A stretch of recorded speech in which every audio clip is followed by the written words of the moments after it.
बिस्मिल्लाहिर्रहमानिर्रहीम। अस्सलाम वालेकुम नाज़रीन। काला जादू, शैतानी रसूमात, जादू टूने, ये सब चीजें हमेशा से ही शैतान के आलाकारों का बहुत बड़ा हथियार रही है। जहां एक तरफ नूरी इल्म एग्जिस्ट करता है तो दूसरी तरफ ये सिफली इल्म भी साथ साथ चलता है। और आजकल कबाला जादू को दुनिया भर पर कंट्रोल हासिल करने के लिए एक बड़े सिस्टमैटिक से अंदाज में इस्तेमाल किया जा रहा है। कबाला जादू के वो कौन से ऐसे राज हैं जिनको बेनकाब होने से बचाने के लिए इस जादू की हिफाजत करने वालों को अगर इंसानों को कत्ल करना पड़े तो वो उससे भी पीछे नहीं हटते। शैतान कैसे कबाला जादू के पुजारियों से बराह रास्त हम कलाम होता है और किस तरह इस जादू के पैरोकारों की एक तंजीम जो कि पूरी दुनिया की आबादी का 0.0001% बनती है, वो तंजीम पूरी दुनिया को कंट्रोल कर रही है। ये वो सवालात हैं जिनका जवाब आप लोग अक्सर तलाश करते हैं, लेकिन इस पर आपको इंटरनेट पे भी कोई खास मालूमात नहीं मिलती। हम आज की वीडियो में इन्हीं सवालों के जवाबात पर बात करेंगे और जानेंगे कि कबाला जादू होता क्या है, ये आया कहां से था और आज कौन लोग कबाला जादू के राजों की हिफाजत कर रहे हैं। कबाला जादू के राजों की हिफाजत करने वाले वही लोग हैं जिनका नाम लेने वालों को इंटरनेट पर जिंदा नहीं रहने दिया जाता। ऐसे लोगों के चैनल्स, फेसबुक पेजेस, प्रोफाइल्स सब कुछ उड़ जाते हैं। कबाला जादू की जड़ें इंतहाई पुरानी हैं। इसकी इब्तिदा बाबुल की हजारों साल पुरानी तहजीब से हुई थी और जादू की इस किस्म ने इतनी तरक्की की कि आहिस्ता आहिस्ता ये एक खुफिया मजहब में तब्दील हो गई और फिर होते होते ये एक पूरी तहजीब की शक्ल में ढल गई।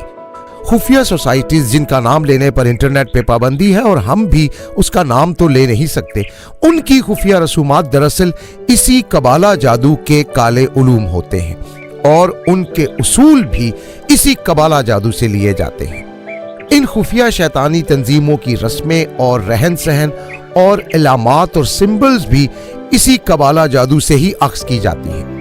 आप कुछ इस तरह समझ लें कि जिस तरह इस्लाम और दीगर इल्हामी मज़ाहिब में जिंदगी गुजारने के लिए उसूल, कोड ऑफ कॉन्डक्ट, अखलाकियात, शराइत और हुदूद मुकर्रर हैं, इसी तरह शैतान के पुजारियों का जिंदगी गुजारने के लिए अपना एक अलग से निज़ाम है और इस निज़ाम को ही कबाला जादू कहते हैं। इसके अंदर बड़ी अजीब व गरीब रसूमात, अलामात, इशारे और घिनौने काम होते हैं। इंसानों के खून को पीना, इंसान की कुर्बानी शैतान को पेश करना और दीगर काफी सारे घिनौने अमलियात कबाला के पैरोकार करते हैं और अपनी राजदारी को बरकरार रखने के लिए ये कभी भी अपने आप को जाहिर नहीं करते। इसकी इब्तिदा जैसा कि हमने बताया कि बाबुल से हुई थी और शैतान के पुजारी शैतान के रिप्रेजेंटेटिव्स यानी नुमाइंदों की हैसियत से इस शैतानी इल्म को जिंदा रखे हुए हैं। ये शैतानी इल्म या शैतानी तहजीब कह लें, पिछले कई हजार साल से सीना बसीना आगे मुंतकिल हो रही है। यानी इसकी हिफाजत करने वाले शैतान के चेले इसको खुफिया रखने के लिए इतने संजीदा हैं कि शैतानी इल्म के खास खास हिस्सों को वो कभी भी किसी कागज पर तहरीर नहीं करते, बल्कि अपने दिलों में महफूज करते हैं ताकि कोई भी उनको चोरी करके शैतानी निजाम का कोई ऐसा तोड़ ही ना बना सके जो उनके और शैतान के दरमियान राब्ते का खात्मा कर सके। इसे गैर तहरीरी कबाला कहा जाता है।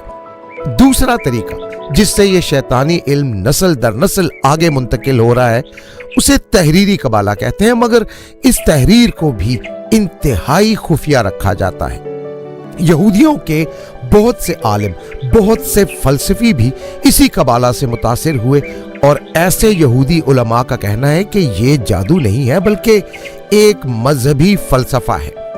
यहूदियों के लिए जो चीजें हराम करार दी गई थी उनमें से कई चीजें यहूदी अपने लिए नाम और तरीका बदलकर हलाल करने की कोशिश में लगे रहते थे। मसलन उन्हें हफ्ते वाले दिन मछलियां ना पकड़ने का हुक्म था, मगर ये नालियां निकाल लेते और हफ्ते वाले दिन नालियों में कैद होने वाली मछलियों को इतवार वाले दिन जाके पकड़ लेते। इसी तरह उनकी औरतों को भी बाल नंगा ना करने का हुक्म था, मगर उनकी औरतें टेंट करवा लेती हैं और ये समझती हैं कि बाल तो हैं ही नहीं जो नंगे हों।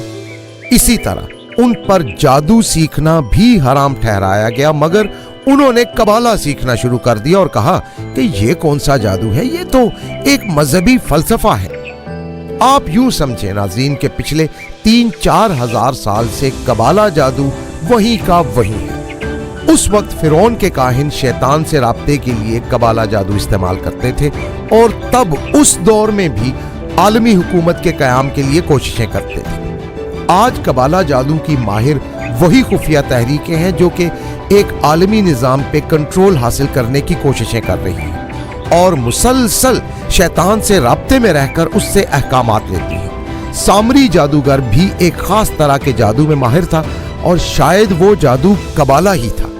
इसी तरह फिरौन के वो काहिन जिन्होंने फिरौन को खबरदार किया था कि एक बच्चा आने वाला है जो तेरी हुकूमत का खात्मा करेगा, वो काहिन भी एक मखसूस जादू में माहिर थे और शायद वो जादू भी कबाला ही था। इल्हाम तो वो हासिल कर नहीं सकते थे, इसलिए उन काहिनों ने ये इंटेलिजेंस शैतान से ही ली थी। आज के दौर में दुनिया भर की हुकूमतों में जितने भी शैतानी कवानीन मंजूर करवाए जाते हैं उनके पीछे कुछ मखसूस लॉबिंग फर्म्स और हुकूमती नुमाइंदे होते हैं और इन लॉबिंग फर्म्स और हुकूमती नुमाइंदों के पीछे यही शैतानी तंजीमें होती हैं जो शैतान से हिदायत लेकर अपना एजेंडा बनाती हैं। रहती ये पर्दे में है, लेकिन इस तरीके से ये अपने एजेंडे को नाफिज करने के लिए कानून साजी करवाती है। आपको कभी मौका मिले तो अल्लामा इकबाल की नज़म इब्लीस की मजलिस शूरा पढ़ें और अगर आपने पढ़ रखी है तो आपको अंदाजा होगा कि किस तरह अल्लामा इकबाल रहमतुल्लाह अलैह ने तख़य्युलाती तौर पर इब्लीस के नुमाइंदों और इब्लीस के दरमियान गुफ्तगू को नज़म की शक्ल में पेश किया है।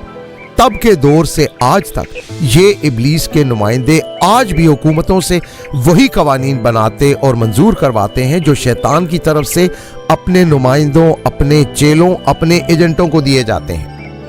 बनी इसराइल वालों ने ये जादू सीखा था मिस्र वालों से और वक्त गुजरने के साथ साथ बनी इसराइल के लोगों ने इस जादू में इतनी महारत हासिल कर ली कि ये मिस्रियों से भी आगे निकल गए। आज भी देख ले तो यही हो रहा है। यूरोप के जदीद तरीन तालीमी इदारों में कबाला के मौजू पर यहूदी PhD करते हैं और इस पर ऐसी ऐसी रिसर्चेस कर रहे हैं जो बाकी दुनिया से टोटली खुफिया रखी जाती है। यहूदियों में तहरीरी कबाला को भी खुफिया ही रखा जाता है और तहरीरी कबाला की लिखी हुई किताबों में कुछ ऐसे हुरूफ भी होते हैं जिनको यहूदी जुबान से अदा ही नहीं करते, यानी जहां जहां वो अल्फाज आते हैं उनकी जगह कबाला के यहूदी माहिरीन कुछ और डमी अल्फाज बोलते हैं। मकसद यही होता है कि असल अल्फाज अदा करने का तरीका और उसके असरात सिर्फ कबाला के माहिरीन तक महदूद रहें ताकि मुसलमान उलमा और सूफिया उनको जानकर उनका तोड़ करने के लिए रूहानी अमलियात पर रिसर्च ना कर सकें। पाकिस्तान में कबाला के शैतानी इल्म पर सबसे ज्यादा रिसर्च जिन बुजुर्गों ने की है उनमें से एक का नाम बाबा मोहम्मद यहया खान है। वो एक छुपी हुई हस्ती हैं और इस पर खुलम खुला बात भी नहीं करते। दुनिया भर में मुसलमान दरवेश और बुजुर्ग हस्तियां जो कबाला का तोड़ जानती हैं वो कम ही मंजर आम पर आकर इसके बारे में गुफ्तगू करती हैं। इसकी वजह यह है कि हमारी इस दुनिया के पैरेलल एक और दुनिया भी है जहां खैर और शर की जंग मुसलसल चल रही है, लेकिन हमारी आंखें उसे देखने से कासिर हैं। नाज़रीन, इसकी मिसाल आप इस अंदाज में ले सकते हैं जैसे मुख्तलिफ किस्म के सिग्नल हर वक्त हमारे इर्द गिर्द मौजूद तो होते हैं लेकिन हमें दिखाई नहीं देते, मगर टीवी के अंदर वो खास रिसीवर लगा होता है जो उन सिग्नल्स को कैच करके वीडियो में तब्दील कर देता है और फिर उसे हम अपनी आंखों के जरिए वीडियो की सूरत में देख सकते हैं। इसी तरह अगर हमारे अंदर वो सलाहियत पैदा हो जाए कि हम शैतान और उसके कारिंदों की मुसलमान रूहानी बुजुर्गों के साथ जंग को देख सकें तो हम देखेंगे कि हमारे इर्द गिर्द हर लम्हे एक मुसलसल जंग चल रही है। मगर अल्लाह ताला का निज़ाम इस तरह का है कि ये जंग हमारे ज़ाहिरी फिजिकल निज़ाम में ज़ाहिरन दखल अंदाज नहीं होती और ना ही हम अपनी बायोलॉजिकल सेंसेस के साथ इस जंग में शामिल हो सकते हैं। मगर वो लोग जो रूहानियत पर रिसर्च करते हैं और जिनका ताल्लुक सूफियों के सिलसिलों से होता है वो इस जंग में रूहानी तौर पर शरीक रहते हैं। कबाला के माहिरीन की असल जंग ऐसे ही लोगों के साथ होती है जो शैतानी कुव्वतों के साथ रूहानी कुव्वतों का इस्तेमाल कर करके जंग कर रहे होते हैं। जिस तरह शैतान अपने चेलों को मदद देता है, उसी तरह मुसलमान रूहानी शख्सियात की मदद अल्लाह रजालुल गैब और अपनी बरगजीदा हस्तियों के जरिए करता है। अल्लाह की जानिब से ऐसी रूहानी शख्सियात को खुद भी कुछ ऐसी पावर्स मिलती हैं जिनके जरिए ये शर का खात्मा करते रहते हैं। हजरत सुलेमान अलैहिस्सलाम के दुनिया से पर्दा करने के बाद से लेकर आज तक ये शैतानी इल्म मुख्तलिफ अंदाज से मुख्तलिफ तरीकों में चलता आ रहा है। मसलन जब हजरत सुलेमान अलैहिस्सलाम दुनिया से पर्दा कर गए तो कुछ बनी इसराइलियों ने अपनी कौम को यह कहकर गुमराह कर लिया कि माज़अल्लाह ये दरअसल कबाला था जिसके जरिए सुलेमान अलैहिस्सलाम जिनों, हवाओं और मौसमों पर हुकूमत करते थे। जिस तरह मूसा अलैहिस्सलाम की गैर मौजूदगी में शैतान ने सामरी जादूगर के जरिए बनी इसराइल को गुमराह किया था, उसी तरह सुलेमान अलैहिस्सलाम के जाने के बाद उन्हीं लोगों के जरिए शैतान ने हैकल सुलेमानी के काहिनों को भी गुमराह किया और हैकल के काहिनों ने कबाला की किताबें लाकर हैकल में रख दी। जब बनी इसराइल कबाला में और अपनी नाफरमानियों में हदों से बढ़ गए तो 2 हमलों के नतीजे में हैकल सुलेमानी तबाह हो गया और कबाला से मुताल्लिक हैकल सुलेमानी के मलबे में किताबें दब कर रह गई। बाद में 18वीं सदी में एक खुफिया तंजीम बनी जिसका नाम हम यहाँ नहीं ले सकते। उसी तंजीम ने मस्जिद अक्सा के नीचे सुरंगें बना बनाकर उन किताबों को तलाश किया और जब उन्हें किताबें मिली तो इस शैतानी इल्म को उन्होंने एक बार फिर आगे बढ़ाया और यूं इस खुफिया तंजीम के जरिए ये इल्म बाकी तंजीमों में फैला और शैतान के पुजारियों और आजाद मिस्त्रियों तक भी इन्हीं किताबों के जरिए ये इल्म मुंतकिल हुआ।